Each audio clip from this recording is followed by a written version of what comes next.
मुळात ॲक्टर आहे ना उसने शब्दांवरती काम करणारा माणूस आहे या सगळ्याच्यात. जे लेखक लिहितो ते आम्ही प्रेझेंट करतो.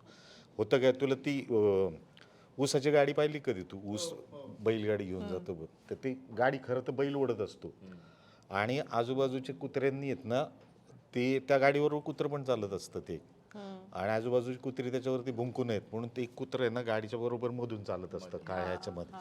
तर त्या कुत्र्याला असं वाटत असतं की आपणच गाडी ओढतोय म्हणून. खरे ओढणारे बैल असतात ते, लेखक दिग्दर्शक निर्माते असतात. आम्ही त्या ह्याच्यासारखे होतो की बाकीच्यांपासून जपावून म्हणून ठेवलेलं असतं पण आम्ही क्रेडिट घेत असतो. ॲक्टरचं फार क्रेडिट नाही याच्यामध्ये, सिरियसली नाही ॲक्टरचं फार क्रेडिट. फार फिल्ममध्ये खरंच क्रेडिट नाही ॲक्टरचं. जे काही आहे ते रायटरचं आहे, दिग्दर्शकाचं आहे. ढीक तू बादलीने अभिनय ओतला आणि त्याच्यामध्ये तो म्हटलं नाही मला तुझं व्हॉइस ओव्हरच वापरायचं, काय करशील तू? तुमचा आवाज पण चांगला आहे की लोक ओळखतील शशांक शेंडेचा आवाज आहे. ते तसं नाही. ती ओळख आहे सर तुमची. नाही बरोबर आहे पण तो त्यांचा लेखक दिग्दर्शकाचा रे. आपण उगीच क्रेडिट घेण्यात काही पॉईंट आहे असं मला वाटत नाही, अजिबातच नाही वाटत.